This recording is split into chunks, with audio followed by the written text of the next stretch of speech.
Hello friends, welcome back to my channel. My name is Ingrid and this is Ingrid Reads a Lot.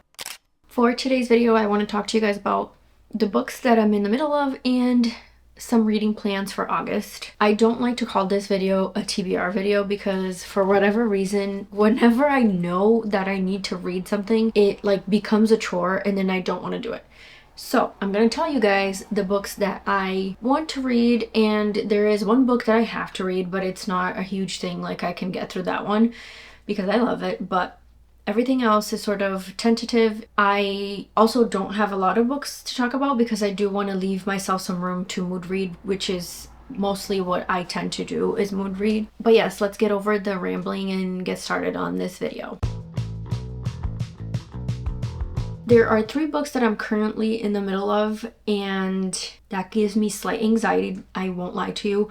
I like to read one book at a time. I don't know why I'm like that, but I just am. Knowing that I have to finish certain books or that I still have to finish like 3 books gives me anxiety. But I'm enjoying that. I'm enjoying the books, so it's not a big deal. I still will finish them, but yeah, I don't like to be in the middle of a ton of books at once. First up we have The Spell Shop by Sarah Beth Durst. This is a cozy fantasy / romantasy book that I'm reading with friends, or we're sort of like talking about it. I'm reading this with Elle, Joshana, and Roger. Roger has already read this, but he sent us his like voice messages about it. But I was dying to read this. I picked it up as soon as I saw it in the store. This author, I've read her Queens of Renthia series and I really enjoyed it, and I think that that series of hers is not super popular, even though I thoroughly enjoyed it at the time.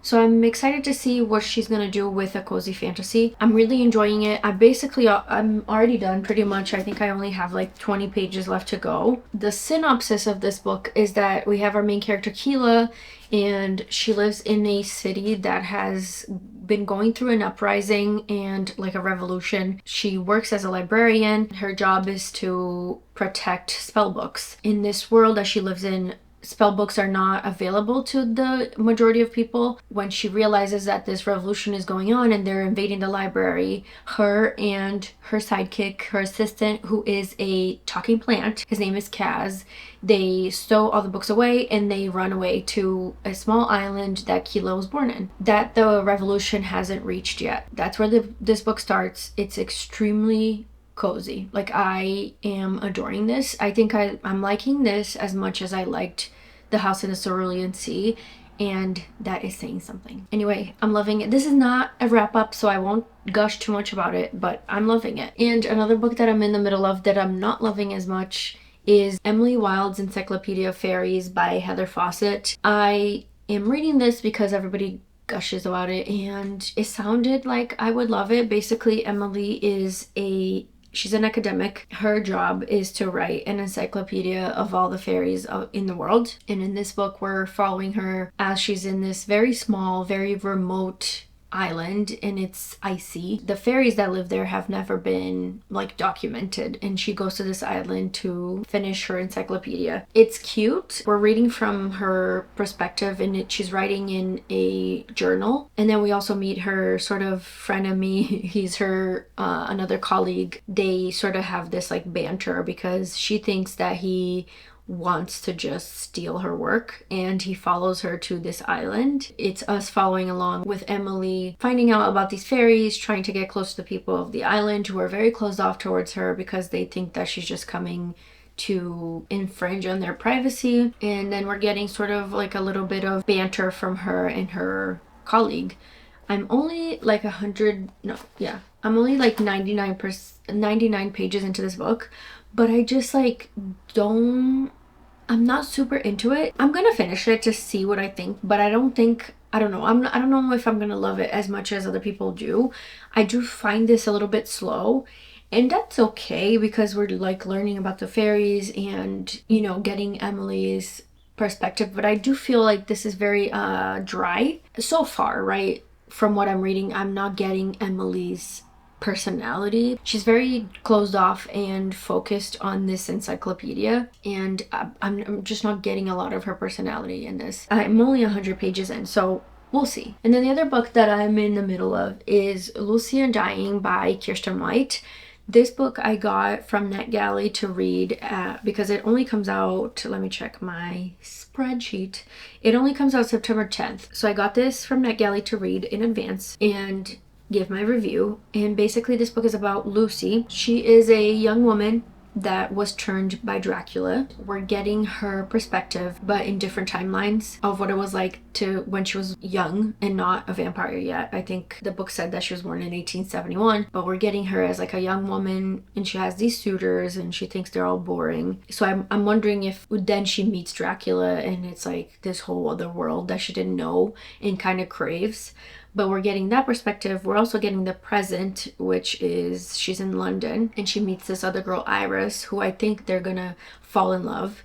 And then we also get her perspective as she's like talking to a therapist, I think. She's just talking to someone about her life. So far, I'm really enjoying this. I'm really not that much into it. I'm loving it a lot. And I hope that I keep loving it, which is weird to say, but Kirsten White has this way of like really gripping me with her synopsis and the beginnings of her books. Like they're kind of eerie and kind of set the stage, but then the execution of the books for the most part disappoint me, which is sad to say. But I really love anything to do with like Dracula and vampires, and A Dowry of Blood was one of my favorite books when I read it. I think it's definitely one of my favorites to this day. I'm hoping that I love it because I really like this theme of like Dracula and empowerment, because I think that's what's going to happen with Lucy, is that she's also running away from Dracula. So yes, so far I'm liking this. We'll see. I'm only like 10-15% in though. I'm really liking all three perspectives, so I'm hoping that I continue to love this. We'll see. I'm reading it now, so I will let you guys know at the end of the month. All right, let's get to the second part of this video, which is the books I'm planning to read still.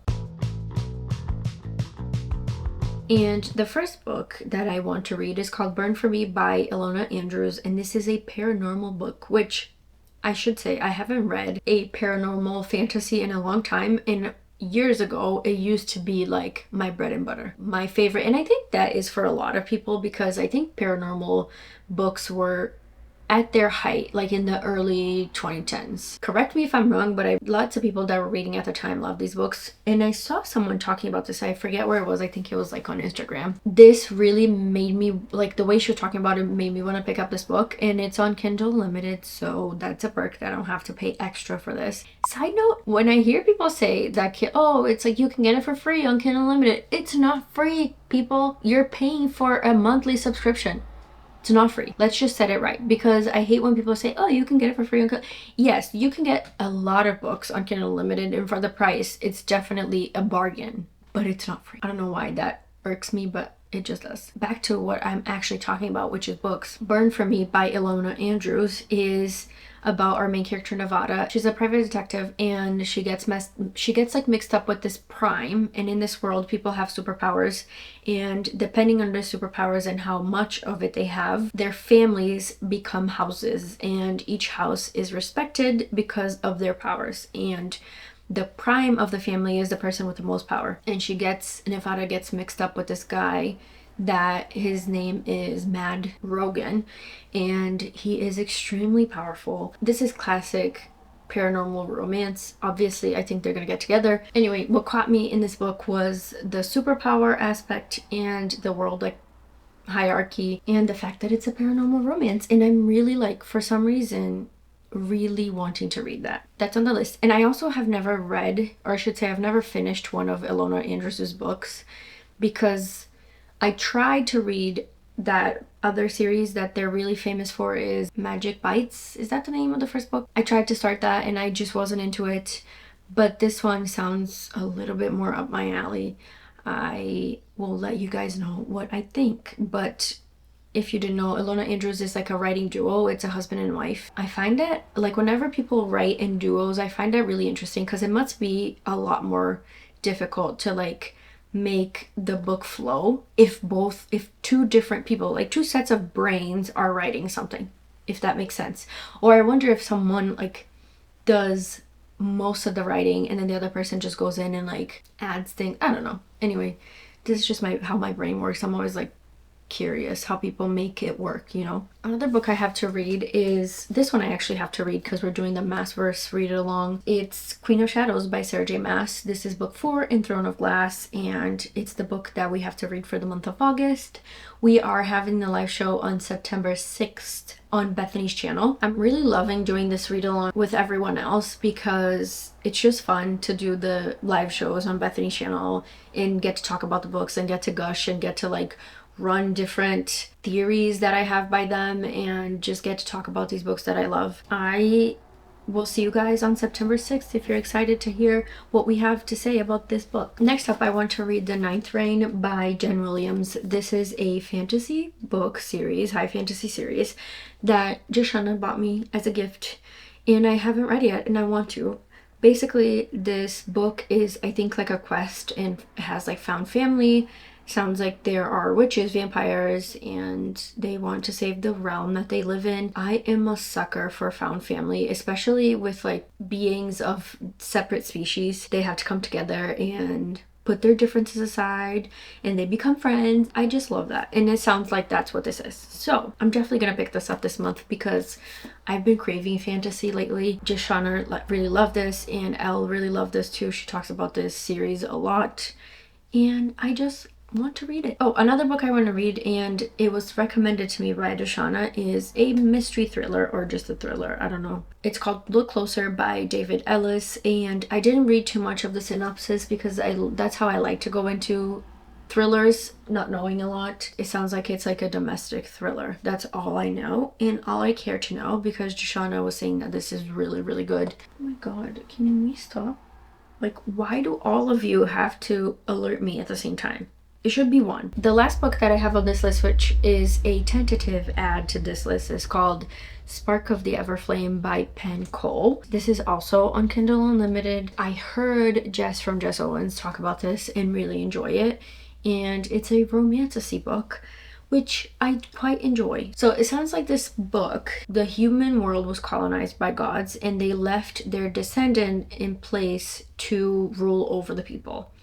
And our main character, DM, I think is one of the humans, and she is living in a world where her mom has gone missing and she discovers a secret. I don't know the secret, obviously it's not on the synopsis, and it makes her get involved with these descended, and the heir of the descended, I think, is like watching her very close, and I think that will be a romantic pairing. But I will say that one of the things that I'm like chuckling at this book is that the main character's name is DM, per diem, or like carpe diem, and because I work in the hospital and like I hear per diem all the time, it's just funny to me that that's the character's name, which is such a stupid thing, but like I just can't get over it, you know. Anyway, that's it. That's all I had to say. Lots of people enjoyed this book, and I want to see if I'm gonna like it too, because it's been a while since I read a good romantasy book. We'll see. I hope I enjoy this, because if I do, I think the whole series is out already. So I will probably binge this if I enjoy it. I hope you guys enjoyed this video. Let me know what you're planning to read in August. Let me know if you're in the middle of 3 books like I am. Subscribe to the channel. I will talk to you guys on the next one. Goodbye.